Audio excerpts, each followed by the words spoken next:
கூட நாள் பார்க்கிறேன். மாறாப்பு கலையாமல் தோள் சேர்க்கிறேன். இப்போது தத்தளிக்கிறாள் இந்த மகாராணி. எப்போது பள்ளி கொள்ளுமோ இளைய மலர் மேனி? பருவக்கனியே பன்னீர் குளமே, நாம் காட்சிகள் காண்பதும் மோட்சங்கள் போவதும் இன்னும் 2 தினமே.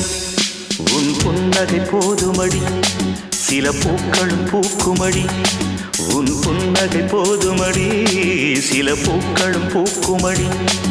உன் பார்வைகள் போதுமடி, பொன் பௌர்ணமி தோன்றுமடி. உன்